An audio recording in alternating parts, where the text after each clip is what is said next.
Alright folks, we're back on this D4D cat. I got that flywheel housing in there.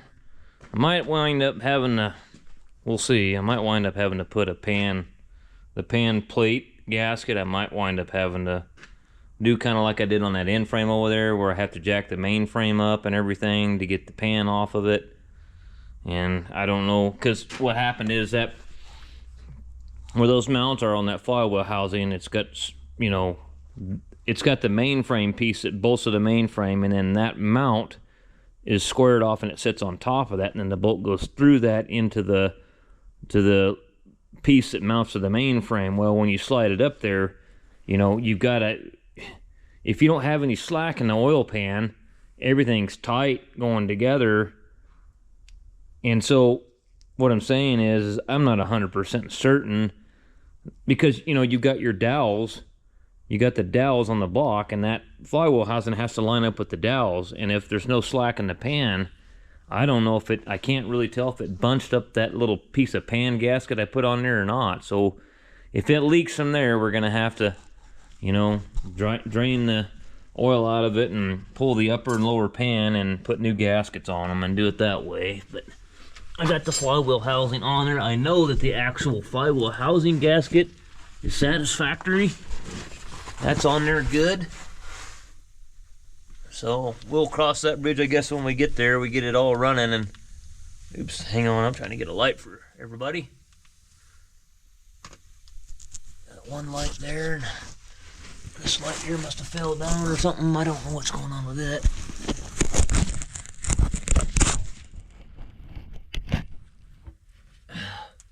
Okay, I'm gonna torque this flywheel housing now. 85 foot-pounds. The torque's 75 plus or minus 10 foot-pounds. So I'm gonna go into the higher torque spec. And I got some wedges in here because of just trying to get it on there right, you know, I guess. I don't know, just trying to, hard to explain, but oh, this son of a bitch already shut off. Piece of shit.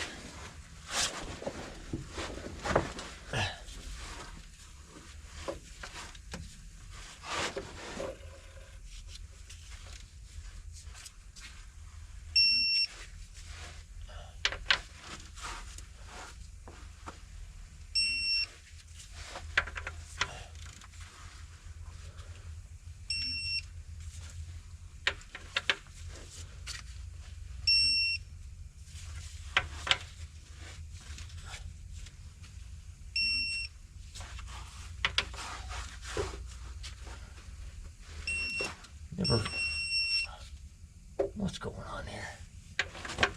Didn't I get those already? Yeah.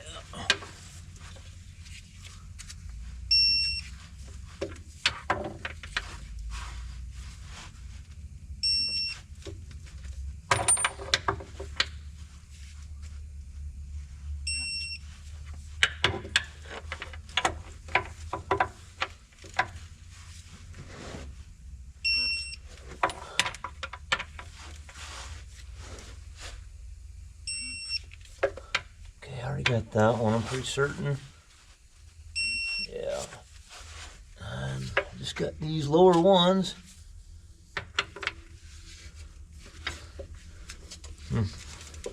Over to me here. Can't really get a swing on that wrench here.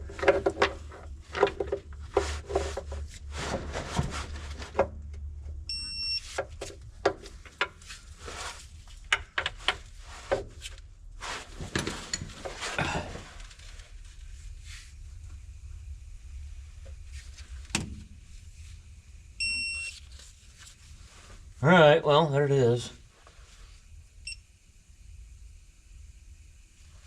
I'm trying to see if them bolts even line up. I'm not certain about that. And this pan edge here, it's hard to tell. I'll put a bunch of goober snot up in the corners. Hopefully it'll seal up there. I need more than one light because I'm gonna need, I think I used a 1/4 inch drive ratchet and a 9/16 to get those pan bolts up in there. Hard to tell. Hard to tell if that ship, I don't know, man, if it shoved it all back in the corner. I don't really know. Really hard to say. You know, I guess if I have to, I'll have to put a pan gasket in it.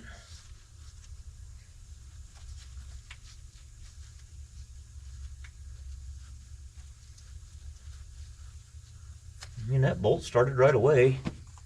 Right there. Maybe I got lucky, I don't know. Well, guys, I'm gonna, nowhere for you to be here. I'll be back with you when we're putting that rear seal in there. Okay, let's see here. Rear seal. I don't know. Let's see. Should be a dowel hole there somewhere, but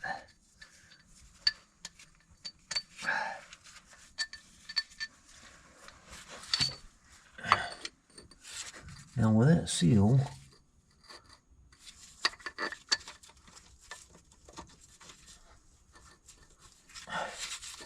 oh come on, what are you doing?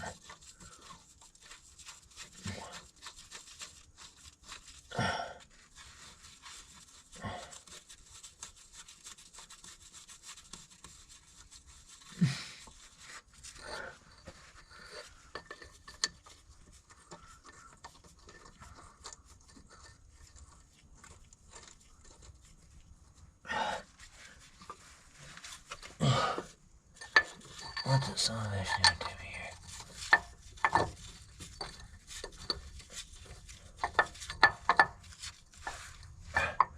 Forgot to bring a 12-point socket underneath here. Guess I better go get one of those.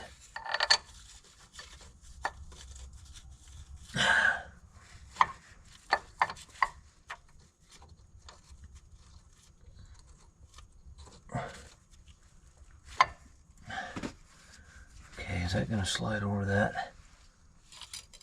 Yeah. Okay. That'll slide over that. Go get a 12-point socket. I think those are 12.9/16, I think.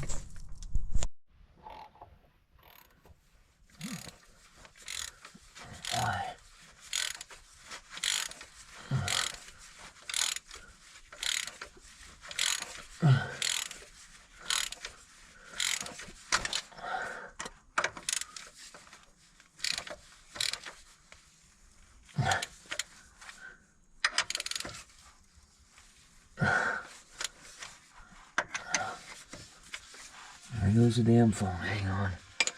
Damn it. Okay.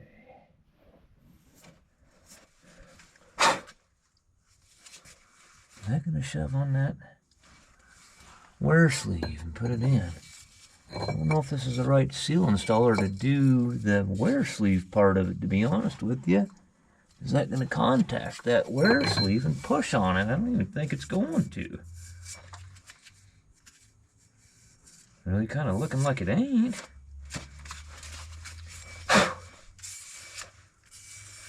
Hey, man. The grease and the dirt on this project. Holy shit, I'm telling you what. The grease and the dirt on this project. I mean, it kind of seems like it might be hitting the wear sleeve. I guess I'll push on it a little bit. See what it does. Pull it back off just to make sure. The last one I did was a non-wear sleeve one on that other cat. Because it was, the crankshaft was fine, but this one here is all beat up. Somebody couldn't get the seal off or something and beat the hell out of the crankshaft with a chisel or something. I got that wear sleeve off yesterday and it was in rough condition, man.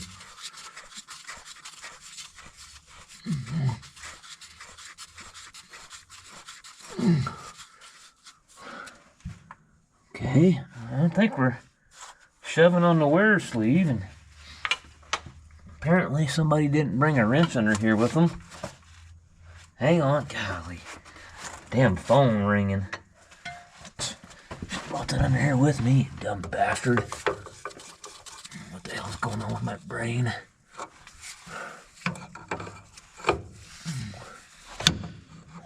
guess.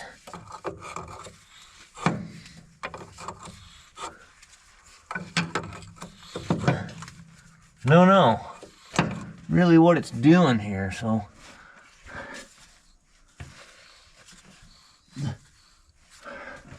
Don't know if it's pushing on that wear sleeve or not.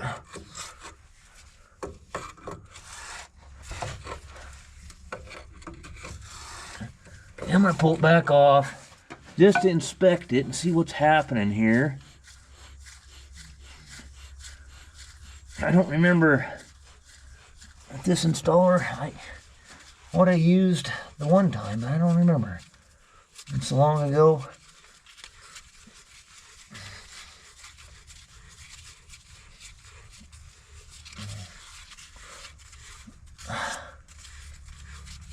Man, long-winded.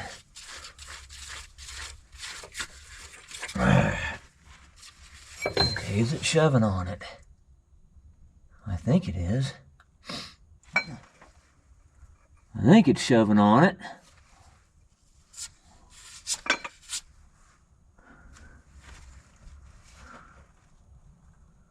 Either that or it's going to really screw it up.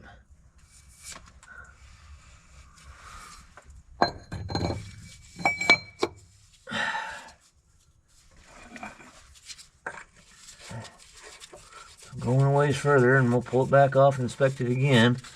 Make sure it's shoving the wear sleeve onto the crank, that it ain't trying to, like, you know, go over the top of the lip on it or something.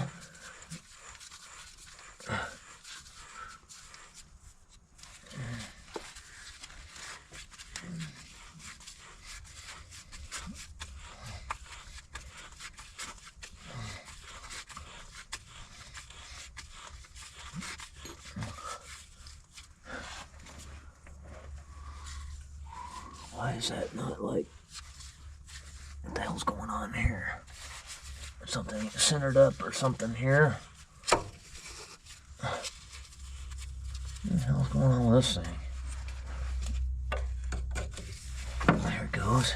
I thought, shit, I just had it on there.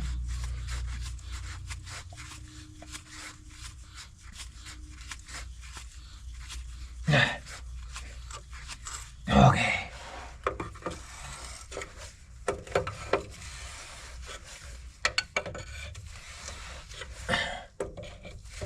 I guess we'll pull it in a ways. I know it's taking forever, but I just want to make sure that it's pushing that sleeve in there. It's taking forever because this is so damn long-winded.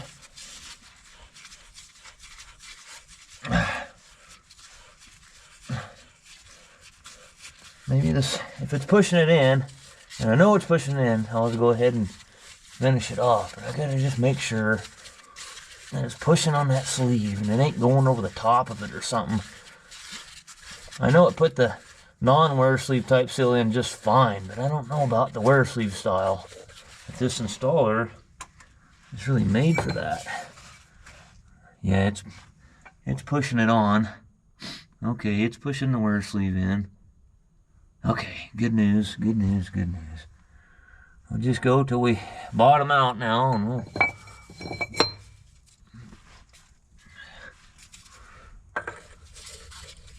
These go in a long ways too. They're recessed back in the hole quite a ways.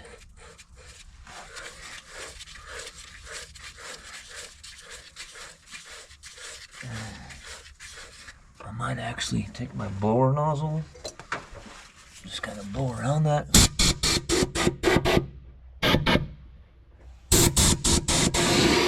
Make sure no grease, dirt fell down in there.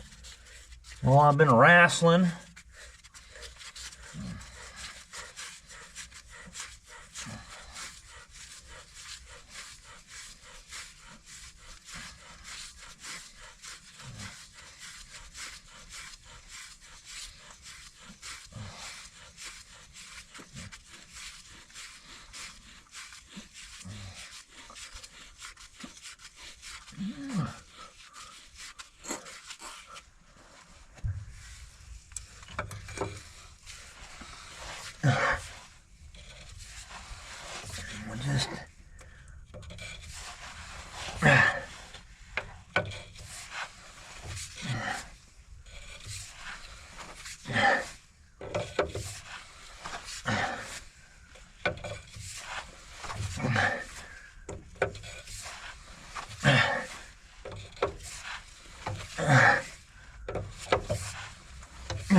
I think we're getting there.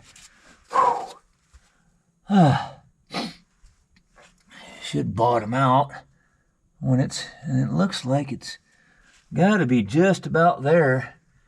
I can see the holes right here. It's got to be just right there. That's it.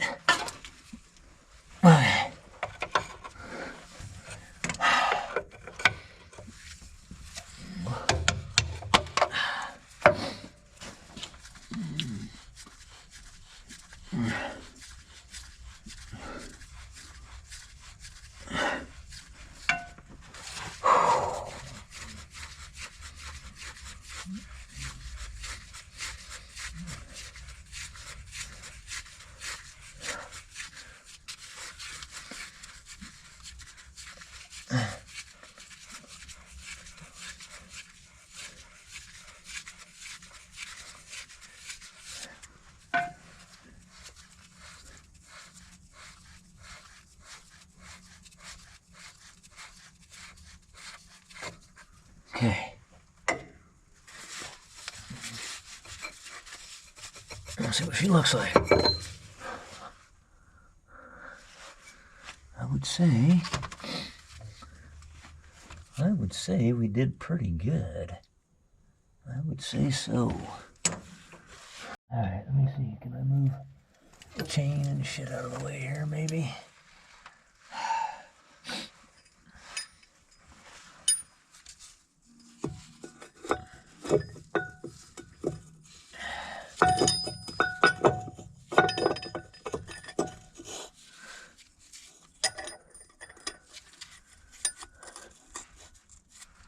Okay.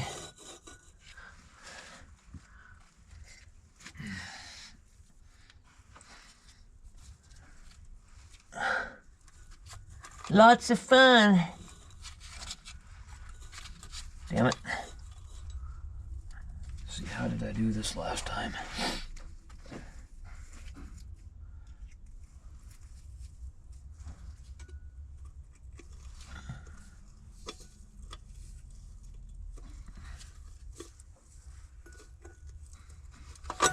What the fuck's going on here?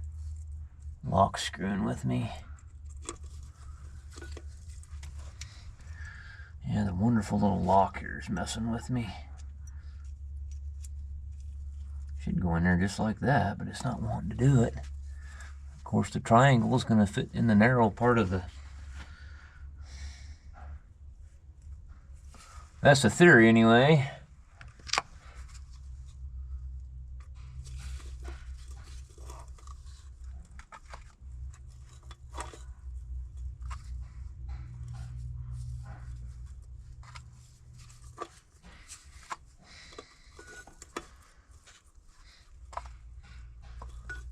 Oh.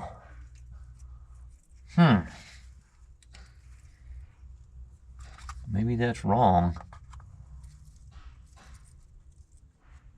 I'm backwards as usual, I think. Yep.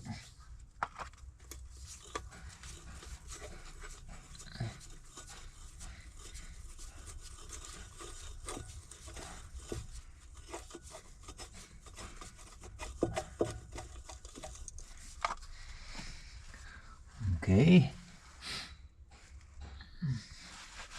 Yeah, these are loads of fun getting these back in there.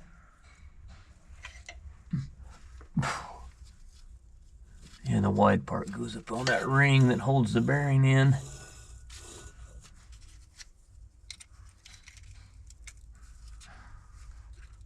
Come on. Cooperate.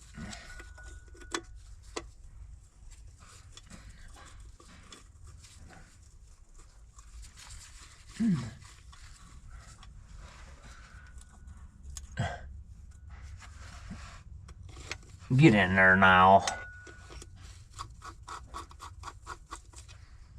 Oh, that's not what I wanted to happen. Stupid lock on there, man. One thing I don't like about these old cats is their dumb tin locks and shit. Half the time you just better off to put a piece of damn... there, stay there. Trying to keep that from turning while I... It's got a flat on it, but that flat's not staying where it needs to be, really.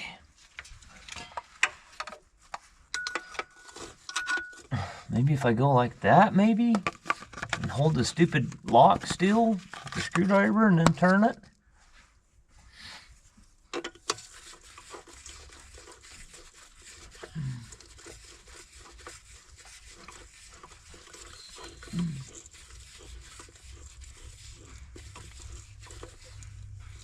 Alrighty, I think maybe. Finally getting somewhere there.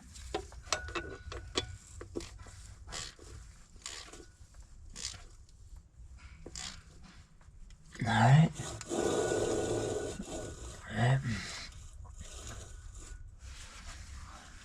Then I gotta bend the tabs down on them locks. Get them right.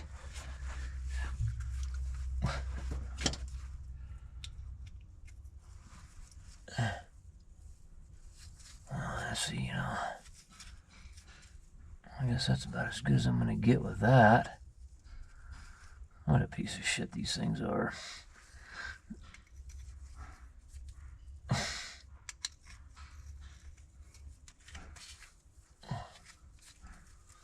I have to go over there and take this lock and beat this thing back down flat or something. It ain't right. It's all screwed up.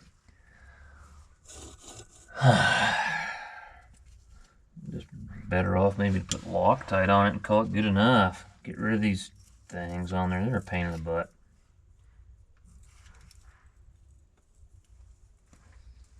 Man, I'm not having much luck here.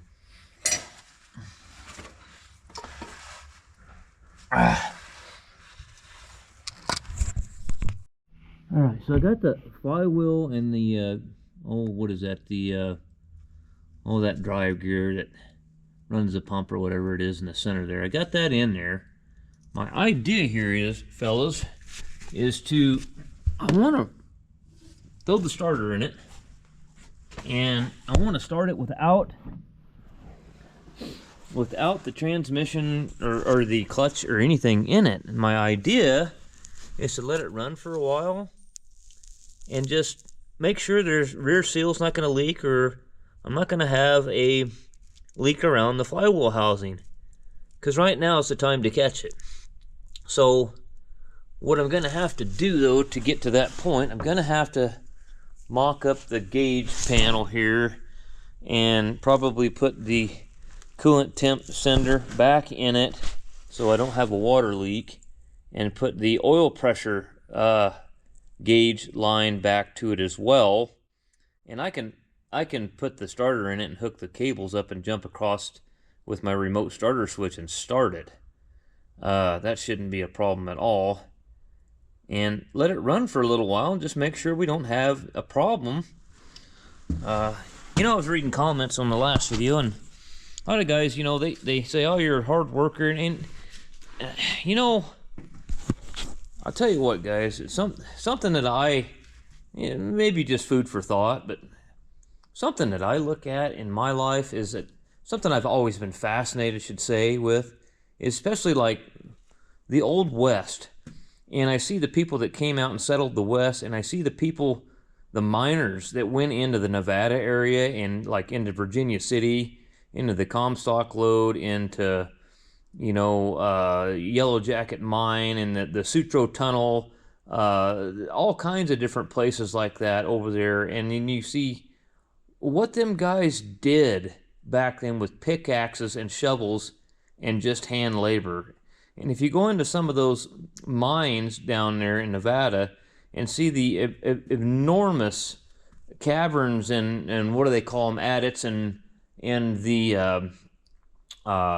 the stopes up inside. They'll get down inside these mountains where they're mining and build stopes 10 times larger than this building inside the mountain with cribbing and just hand-cut lumber and just the things that they did just out of just sheer persistence and hard work, you know.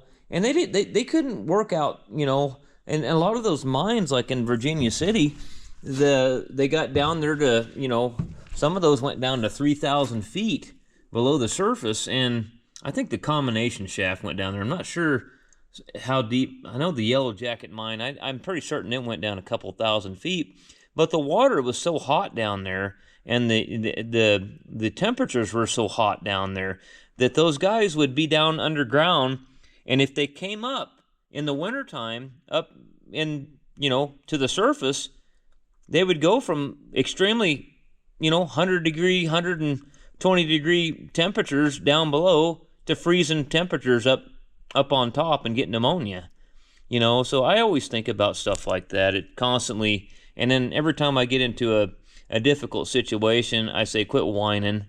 You know, you ain't got it hard.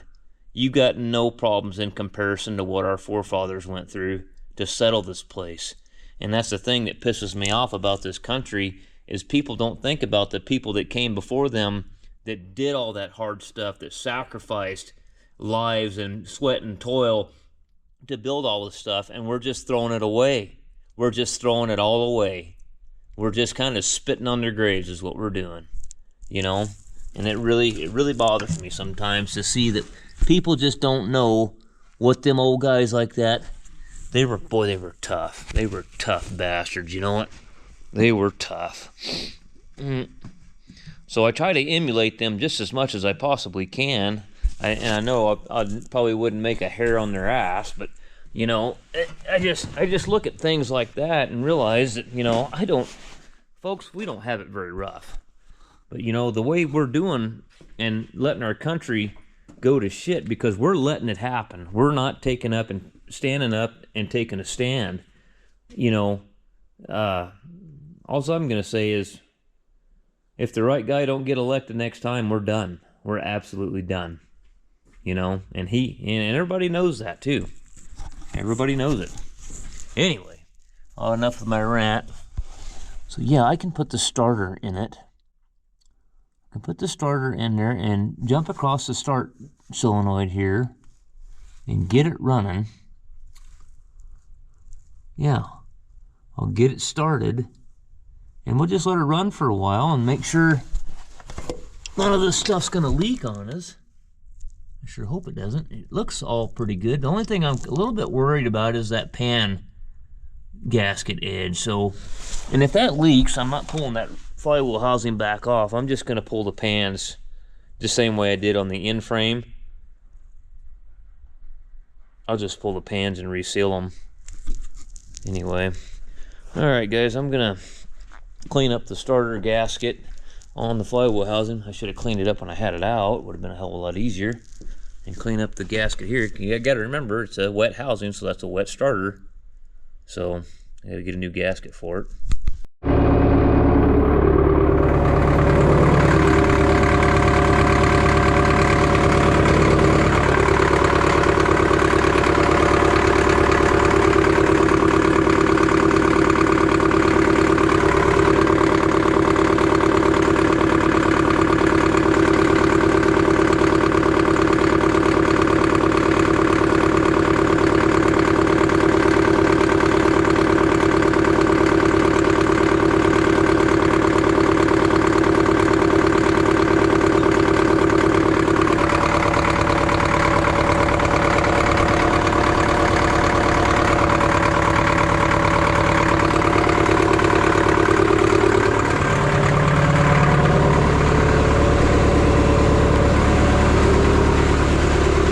Different with that clutch and everything out of there.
happy so far. I don't see an engine oil leak anywhere back here. Let's look at it again with it off and see if anything drains down.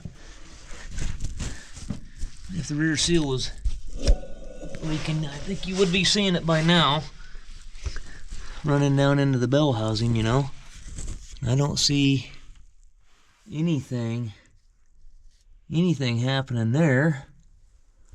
So, okay, I'm pretty confident now.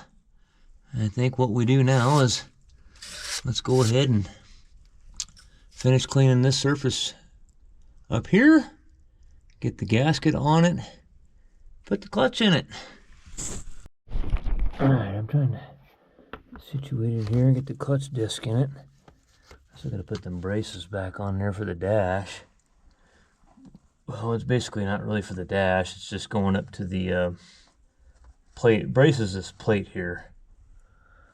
So I got my disc up here, set them up here on top. It's kind of a pain to grab them, but I'm trying to keep them out of the dirt and stuff down here in this filthy mess.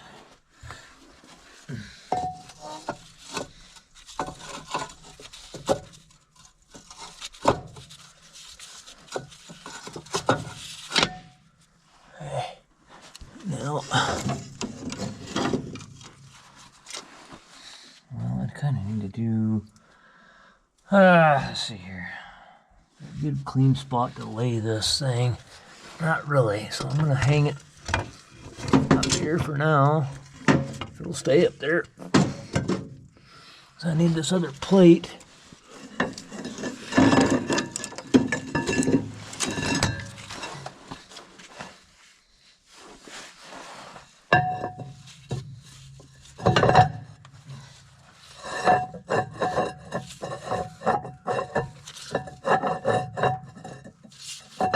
You need a pit. I don't know how you can do that without a pit.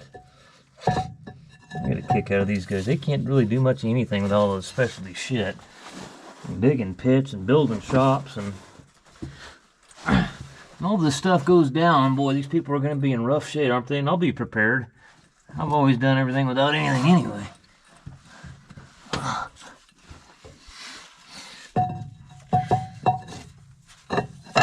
Why are you not? A little bit of shit in the spines there. Oh shit. How the hell did that happen? Fucking wire got in there. You gotta be kidding me. Dirty son of a bitch. Frickin' wire got in there.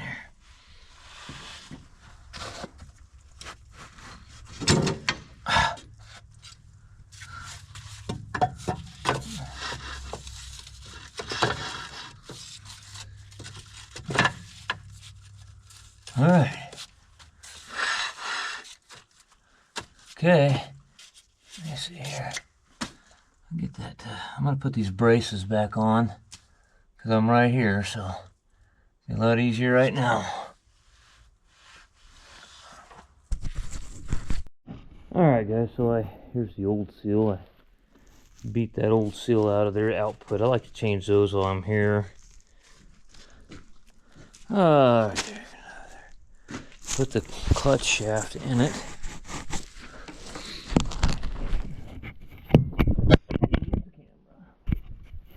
There's nowhere to put this cartridge.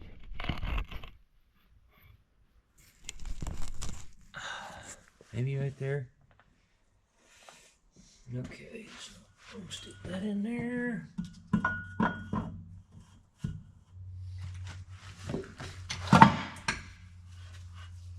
Just like so, and I'm gonna get the clutch. Put the old clutch in it. Right, let me get that clutch.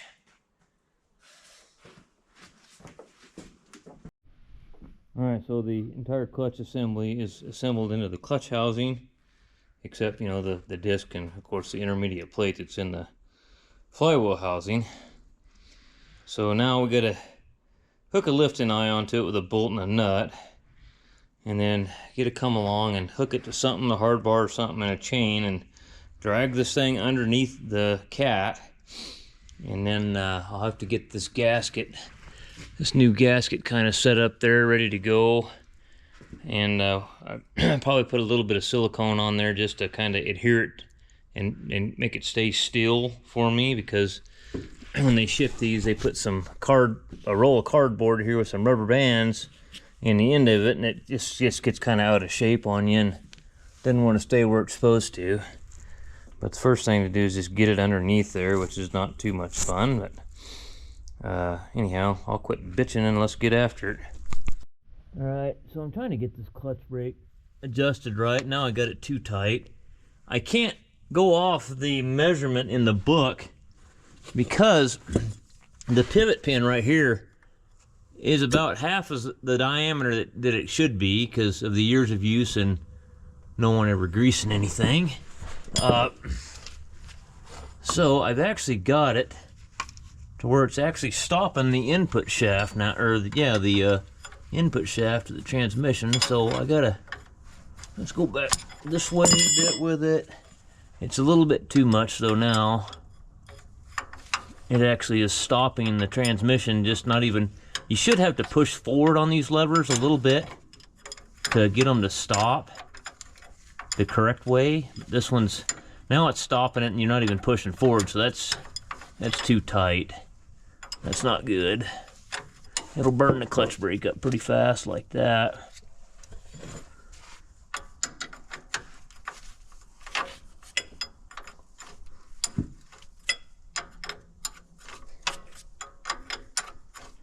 It's double nutted right here, so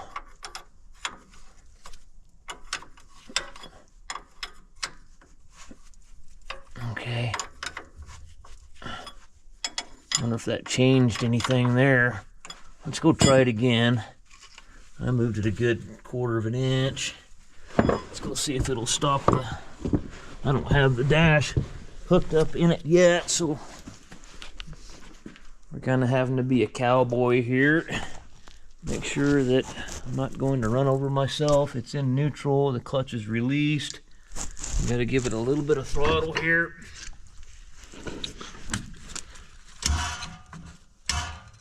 Okay.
pretty happy with that.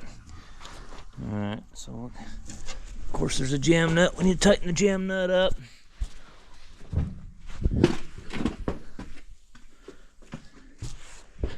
These old cats, I'm telling you, they're not easy to work on, guys. Yeah, I know a lot of guys, you say the older equipment now, and I still think the older equipment's better. It's still built better, lasts longer. It's all mechanical. But I'll tell you what, they did not make these old girls here very user-friendly to work on. I'll tell you that right now. If you think these things are easy to work on, you got another thing coming.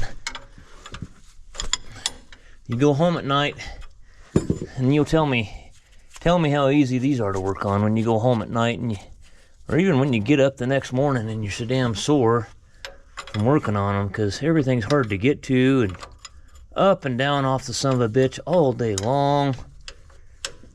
It's like this, and then they're old, you know, shit, they've had thousands and thousands of hours put on them, and you get something like this that you can't really go off the book by because nothing's gonna measure right because everything's worn out. So you just got to make it work, you know. So all right, we got a transmission we can actually get in gear now because the input shaft ain't spinning a million miles an hour. And we got a clutch that engages and disengages, and it will actually adjust now. We have a rear structure that isn't puking oil all over the place. So I think we're gaining on this thing. Yeah, I'm liking that. I like it when I don't see any oil dripping off the damn thing. I really like that. All right. Okay. About lunchtime. I am on the road to success now of finishing this thing and getting it out of my hair. So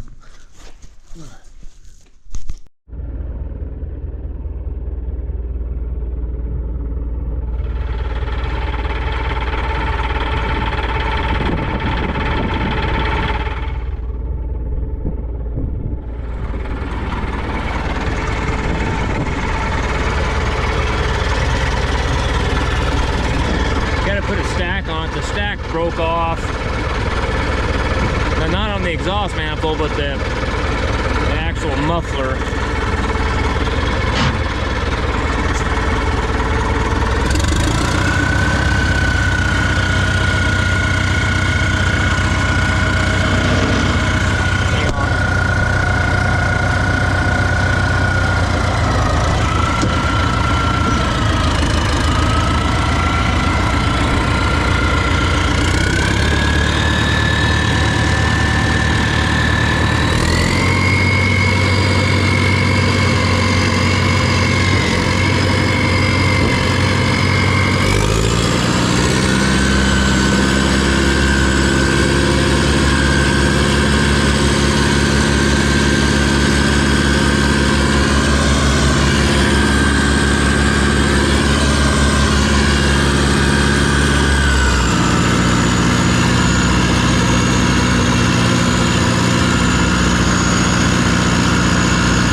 Alright, well, I got that son of a bitch out of there.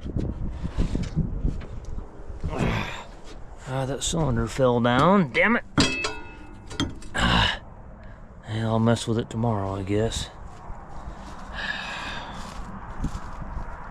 Take a look under here. Make sure we got no leaks underneath.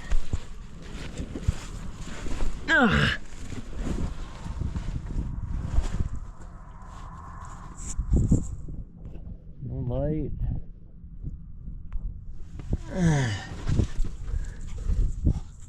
Yep, now the pan's leaking, just like I kinda was worried about. Oh, I see. It's coming out of that one bolt hole right there. I forgot to put that one bolt in there. I forgot about that. So I think if I can manage that one bolt and get it in there, we'll be all right.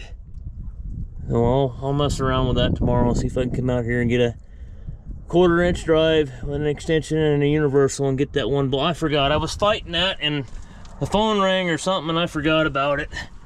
So I'll have to get that tied up tomorrow. All right, guys. Well, this is all the damage we can do for the day.